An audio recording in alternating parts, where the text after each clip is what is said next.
Hello friends, welcome to GMHS study classes. तो friends, आज हम स्टार्ट कर रहे हैं class 12 commerce statistics chapter 1 index number.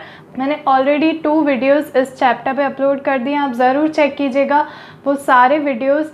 Playlist जो है उसके लिंक मैं आपको डिस्क्रिप्शन में दे रही हूँ। 12th commerce accounts and statistic के लिए वो ज़रूर चेक कीजिए, उसमें लाइन वाइज मैंने सारे वीडियोस अपलोड कर दिए हैं एक सीक्वेंस में, तो आप लाइन वाइज सभी चेक कर सकते हैं।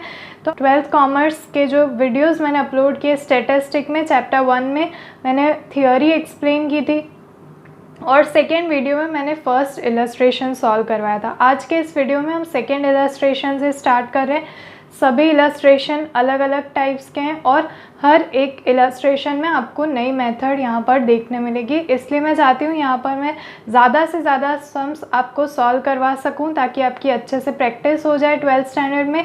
और आप देखें अगर आपकी टेक्स्ट बुक में तो जो फर्स्ट एक्सरसाइज 1.1 है उससे पहले 7 इलस्ट्रेशंस हैं, जिसमें से हमने 1 सॉल्व कर लिया है। आज के इस वीडियो में इलस्ट्रेशन 2 और 3 सॉल्व करेंगे। क्वेश्चन आपकी स्क्रीन पर आ गया होगा, तो क्वेश्चन एक बार रीड कर लेती हूँ। The prices per unit of 6 food items in the year 2014 and 15 are given in the following table. Taking 2014 as base year, compute the general index number for the prices of food items and state the overall rise in price of these food items. तो यहाँ पर आपको एक table दिया गया है जिसमें आप देख सकते हैं फूड आइटम्स दिए गए, ब्रेड, एग्स, घी, मिल्क और यूनिट्स दी गई है पास के कॉलम में। यूनिट्स यानी डज़न में है, पैकेट्स में है, टिन में है, ये हमें दिया गया है। और यहाँ पर उसके पास में हमें प्राइस पर यूनिट दिया गया है। जैसे ब्रेड का कॉलम चेक करें तो यहाँ पर पैकेट दिया गया है, तो पैकेट पर पैकेट की प्राइस 2014 में 25 रुपीज़ थी, जो इंक्रीज़ होकर 2015 में 28 रुपीज़ हो गई। इसी तरह से आप चेक कर सकते हैं सेकेंड लाइन, एग्स दिया गया है, डज़न एग्स की प्राइस यूनिट्स में चेक कीजिए, डज़न लिखा है, डज़न में कितने एग्स आते हैं 12, तो यहाँ पर 30 रुपीज़ 2014 में थे डज़न एग्स के, जो बढ़कर 2015 में 35 रुपीज़ हो गए। अब यहाँ पर जनरल इंडेक्स नंबर से हमें फाइंड करना है कि एवरेज प्राइस में इन सभी आइटम्स में कितना इंक्रीज़ आया है। तो आपने अगर फर्स्ट इलस्ट्रेशन चेक किया होगा जो मैंने वीडियो अपलोड किया था, उसमें मैंने एक जनरल इंडेक्स नंबर का क्वेश्चन सॉल्व करवाया था, एज वेल एज मैंने फर्स्ट जो इलस्ट्रेशन सॉल्व करवाया था वो था फिक्स्ड बेस मेथड का। अब वो दोनों ही फॉर्मूलाज मैं यहाँ पर आपको आज के इस वीडियो में फिर से रिवाइज करवाने वाली हूँ। इलस्ट्रेशन 2 और 3 जनरल इंडेक्स नंबर से और फिक्स बेस इंडेक्स नंबर से हम सॉल्व करने वाले हैं, इसलिए प्लीज़ वीडियो को कहीं पे भी स्किप मत कीजिएगा। 2 फार्मूलाज आज आपकी यहीं पे फिर से क्लियर करवा दूँगी। तो फ्रेंड्स स्टार्ट करते हैं। तो इस तरफ आप देख सकते हैं जो आपको सम सॉल्व करना है, एक्चुअली जो फेयर वर्क है वो इस तरह से करना होगा। क्वेश्चन मैंने आपको यहाँ पर दिखा दिया था, अब किस तरह से हम इसे सॉल्व करते हैं देखिए। ये टेबल मैंने यहाँ पर जो बनाया है इसमें सबसे पहले हम सारी जो हमें प्रोडक्ट के आइटम्स जो भी दिए गए हैं वो मैंने यहाँ पर नोट डाउन कर लिए, ब्रेड, एग्स, घी, मिल्क, चीज़, बटर, राइट। अब जो यूनिट्स दिए गए हैं जैसे पैकेट, डज़न, टिन, किलोग्राम्स, वो हमें यहाँ पर नहीं लिखना है, उसकी रिक्वायरमेंट नहीं है। मेन यहाँ पर जो हमें चाहिए वो है प्राइजेस। अब यहाँ पर आप देख सकते हैं 2014 के जो प्राइजेस है वो हम लिखेंगे, 2015 के जो प्राइजेस है वो लिखेंगे इन प्रोडक्ट्स के। P0 से हम डिनोट करेंगे 2014 के प्राइजेस बिकॉज वो बेस ईयर है। करंट ईयर 2015 को हम यहाँ पर कंसीडर करेंगे बिकॉज ये लास्ट ईयर हमें यहाँ पर दिया गया 2015, तो इसी को हम करंट ईयर यहाँ पर कंसीडर करेंगे, उससे पहले वाले को बेस ईयर कंसीडर करेंगे। इन दोनों को कंपेयर करेंगे कि 2014 में यहाँ पर 25 रुपीज़ थे जो बढ़कर 28 रुपीज़ हो गए, तो बेस ईयर इसे गिना है और करंट ईयर 2015 को गिना है।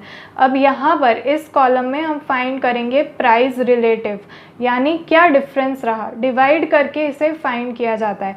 जो बेस ईयर होता है उसकी अमाउंट को डिवाइड करना है करंट ईयर से, तो हमें डिफरेंस पता चलेगा और इन सभी का जो टोटल आएगा उससे हम एक फॉर्मूला में पुट आउट करेंगे, इंडेक्स नंबर फाइंड करेंगे और एवरेज परसेंटेजेस में सभी में कितना चेंजेस आया है वो यहाँ पर फाइंड करेंगे। इसे जनरल इंडेक्स नंबर फॉर्मूला कहा जाता है।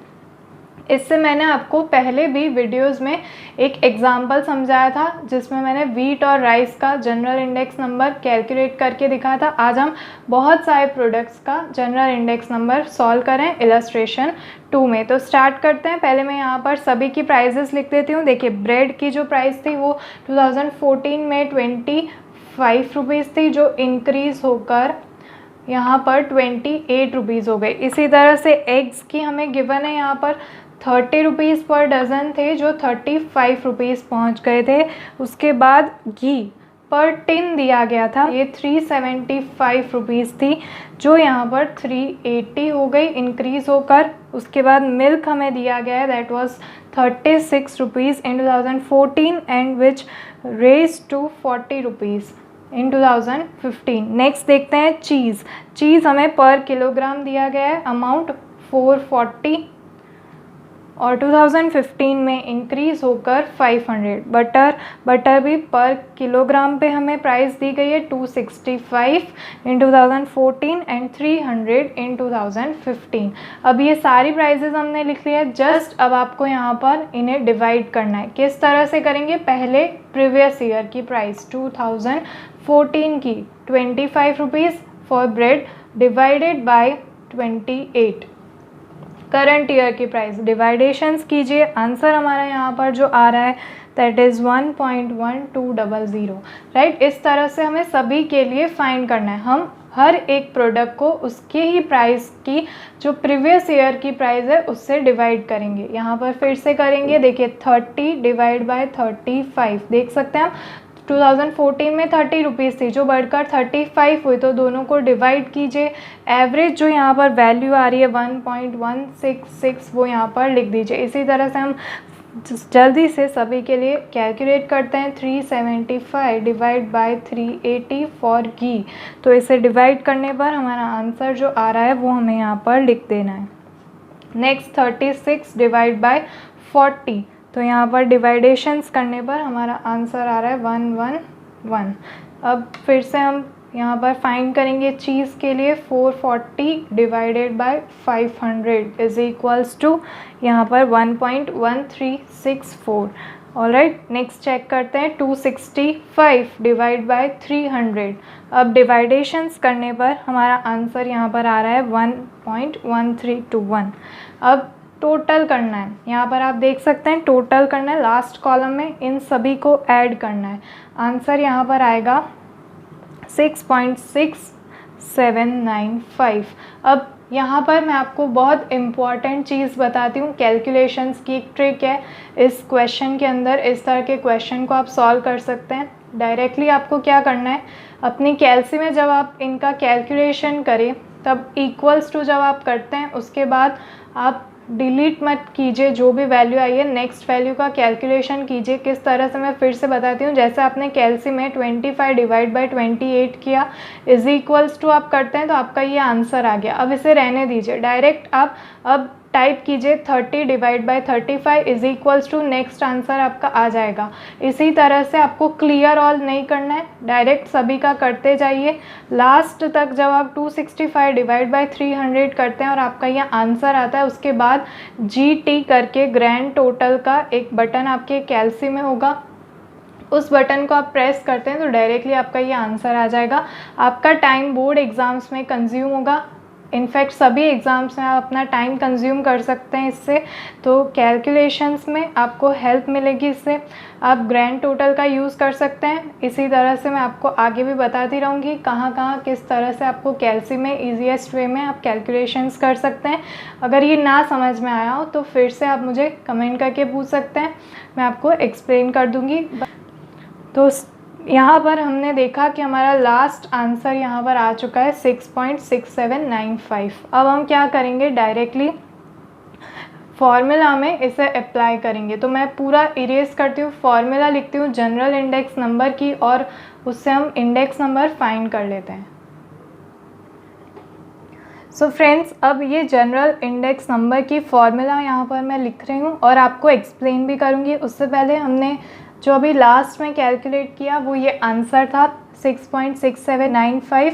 लास्ट में अभी हमने यहीं पर कैलकुलेट किया था, वो मैंने यहाँ पर लिख दिया है। अब फिर से हम यहाँ पर जनरल इंडेक्स नंबर की फॉर्मूला यूज़ करते हैं, sigma P0 upon P1, right. ये हमने किया था P0 डिवाइड बाय P1 सभी का किया था और उसका टोटल किया यानी सिग्मा, तो ये इसका आंसर आया था। आई होप आपको याद होगा, हमने सभी की बेस ईयर की जो प्राइसेस है उसे डिवाइड किया था करंट ईयर की प्राइस से और उन सभी का टोटल किया, तो ये आंसर आया यानी टोटल यानी सिग्मा। अब इसे हमें डिवाइड करना है यहाँ पर n से, n यानी जितने टोटल प्रोडक्ट्स हैं उनसे, तब हमें एवरेज मिल जाएगी और मल्टीप्लाई करना है 100 से, तब हमें परसेंटेजेस में आंसर मिल जाएगा।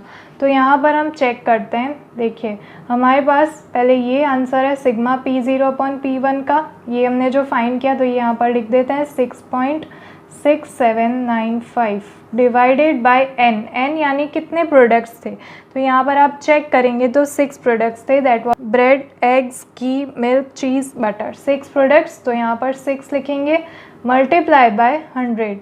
अब इसे डिवाइड कीजिए और मल्टीप्लाई बाय 100 कीजिए तो हमारा आंसर जो आएगा 111.33। अब ये इंडेक्स नंबर है, अब इसका परसेंटेजेस में हमें फाइंड करना हो कि परसेंटेजेस में ओवरऑल कितना चेंज आया है, तो इसे इंडेक्स नंबर कहा जाता है। परसेंटेजेस में फाइंड करने के लिए आपको यहाँ पर लिखना होगा देयरफॉर ब्रैकेट में 111.33 यानी इंडेक्स नंबर में से 100 माइनस करना है, तो हमारा आंसर आता है 11.33। तो ये परसेंटेज में इंक्रीज़ हुआ है, ये परसेंटेजेस नहीं है, 111% का इंक्रीज़ नहीं आएगा कभी, ये इंडेक्स नंबर है, आपको इसमें से 100 माइनस कर देना है, तब आपको जो आंसर मिलेगा 11.33%। ये ओवरऑल इंक्रीज़ है उन सभी प्रोडक्ट्स का एक ईयर के अंदर। तो आई होप आप समझ गए होंगे जनरल इंडेक्स नंबर किस तरह से फाइंड किया जाता है। ये बहुत सारे प्रोडक्ट्स की प्राइजेस को 2 ईयर में कंपेयर करना होता है और हमें परसेंटेजेस में इसका आंसर मिल जाता है। ये मैंने प्रीवियस भी एक क्वेश्चन सॉल्व करवाया था, इलस्ट्रेशन 2 भी मैंने आज सॉल्व करवा दिया है, तो आई होप ये फॉर्मूला आपकी क्लियर हो चुकी होगी। इलस्ट्रेशन 3। सो फ्रेंड्स, सभी क्वेश्चंस डिफरेंट है और मैं चाहती हूँ हर एक टाइप का क्वेश्चन आप सॉल्व करें 12th स्टैंडर्ड की प्रिपरेशन के लिए, 12 बोर्ड एग्ज़ाम्स के प्रिपरेशन के लिए। तो फ्रेंड्स, यहाँ पर हम इलस्ट्रेशन 3 भी सॉल्व कर रहे हैं। कहीं पे भी डाउट्स या क्वेरीज लगे तो आप कमेंट करके ज़रूर पूछिएगा। तो स्टार्ट करते हैं फ्रेंड्स, क्वेश्चन रीड कर लेती हूँ। क्वेश्चन आपकी स्क्रीन पर भी आ चुका होगा। The data about sugar production of sugar manufacturing company from the year 2008 to 2015 are as follows. तो यहाँ पर हमें 2008 से 2015 तक की प्राइजेस गिवन है एक शुगर मैन्युफैक्चरिंग कंपनी की, कि यहाँ पर 1000 टन्स में प्रोडक्शन कर रही है, राइट। तो यहाँ पर एक बार चेक कर लेते हैं। Prepare index number by fixed base method from these data by taking average production of the year 2009, 10 and 11 as the production of the base year। तो अब यहाँ पर जो प्रोडक्शन हुआ है 1000 टन्स में, यानी आप देख सकते हैं 2008 में 186,000 टन्स उन्होंने प्रोडक्शन किया है शुगर का। इसी तरह से 2015 तक 230,000 टन्स उन्होंने शुगर प्रोड्यूस किया, शुगर मैन्युफैक्चरिंग कंपनी ने। अब यहाँ पर हमें फाइंड करना है कि जो इंक्रीज़ आया है वो 2009, 10 और 11 के कंपैरिजन में कैसा रहा है। तो आप मार्क कीजिएगा, जो लास्ट लाइन है अंडरलाइन कर दीजिए उसे। 2009, 10 और 11 का जो प्रोडक्शन है उसे हमें बेस ईयर मानना है। तो हमेशा फिक्स्ड बेस मेथड से जब भी आप सॉल्व करें क्वेश्चन, आपको यहाँ पर ये भी कहा गया है prepare index number by fixed base method. तो फिक्स्ड बेस मेथड में आपको क्वेश्चन में ही एक ईयर या कुछ ईयर आपको बता दिए गए होते हैं कि इसी को आपको बेस ईयर मानना है। तो इस क्वेश्चन में आपको 2009, 10 और 11 को बेस ईयर मानना है। तो इनकी जो प्राइजेज़ है 2009, 10, 11 की, वो यहाँ पर मैं लिखूँगी। ये आपको फेयर वर्क में करना है इस टेबल से पहले, बट यहाँ पर स्पेस कम होने की वजह से मैं यहाँ पर एक्सप्लेन कर रही हूँ। इस तरफ प्राइजेस लिखेंगे, 2009 की प्राइस है यहाँ पर शुगर, तो यहाँ पर प्रोडक्शन हुआ है वो यहाँ पर हम नोट डाउन करेंगे। 2009 में 196 टन्स ऑफ शुगर इन्होंने प्रोड्यूस की थी, 1000 टन्स। उसके बाद ऐड करेंगे 2010 का, 2010 में 202,000 टन्स प्रोड्यूस की थी शुगर, और इस तरफ 2011 214,000 टन्स शुगर प्रोड्यूस की। अब इनका एडिशन करें अगर, तो हमारा आंसर आता है 612। अब इन्हें डिवाइड करना है, जितने हमने यहाँ पर ईयर्स लिए हैं, तो कितने ईयर्स है, 3 ईयर्स हैं, तो इस तरफ 3 से डिवाइड करेंगे। इस तरह से जो एवरेज निकल कर आती है वो आती है 204। तो हम इन सभी प्राइजेस को 204 से डिवाइड करेंगे और मल्टीप्लाई बाय 100 करेंगे।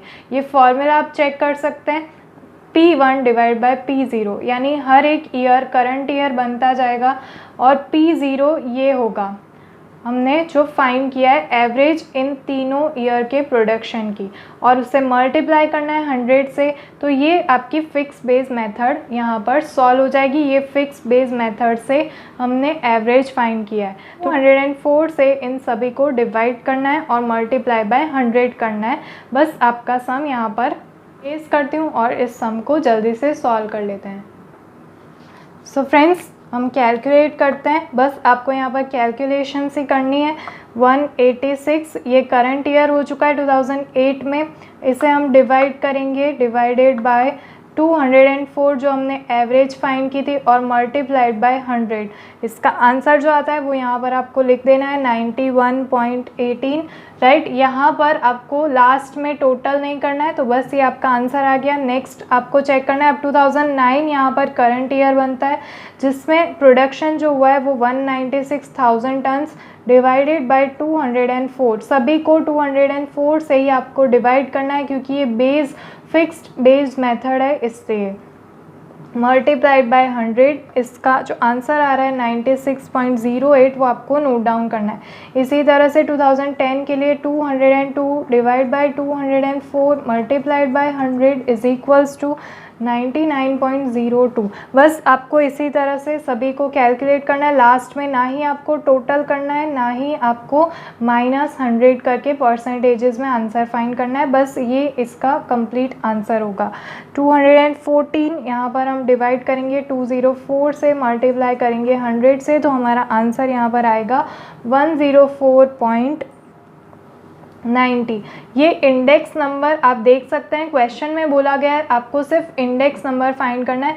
आपने प्रीवियस क्वेश्चन में चेक किया होगा कि उसमें हमें पूछा गया था, कहा गया था कि परसेंटेजेस में डिफरेंस भी बताना है। यहाँ पर ऐसा कुछ भी नहीं कहा गया, तो आपको सिंपली इसे सॉल्व करना है। 220 डिवाइड बाई 204 2012 के लिए इंटू 100, यहाँ पर जो हमारा आंसर आ रहा है वो लिख देंगे 107.84। नेक्स्ट चेक करते हैं, 216 डिवाइडेड बाय 204 मल्टीप्लाई बाय 100, तो हमारा answer 105.88। 226 divided by 204 multiply by 100 is equals to हमारा answer 110.78। Last 230 divided by 204 multiplied by 100 is equals to हमारा आंसर 112.75। तो इस तरह से आपको सारी कैलकुलेशंस कर लेनी है। बस ये इंडेक्स नंबर आ चुके हैं आपको, और अब आंसर यहाँ पर किसी तरह से नहीं लिखना है। ये कंप्लीट हो चुका आपका क्वेश्चन। तो फ्रेंड्स, आई होप आप समझ गए होंगे। आज के इस वीडियो में हमने इलस्ट्रेशन 2 और 3 सॉल्व करवाया। नेक्स्ट वीडियो भी मैं जल्दी से जल्दी अपलोड करूँगी, जिसमें मैं नेक्स्ट जो मेथड है चेन बेस्ड मेथड वो सॉल्व करवाऊँगी। इससे पहले मैंने यहाँ पर आज आपको 2 और 3 इलस्ट्रेशन इसलिए सॉल्व करवाएं ताकि इन दोनों मेथड्स में कंफ्यूजन ना हो और आप थर्ड जो मेथड है वो अच्छे से कंप्लीट सीख सकें।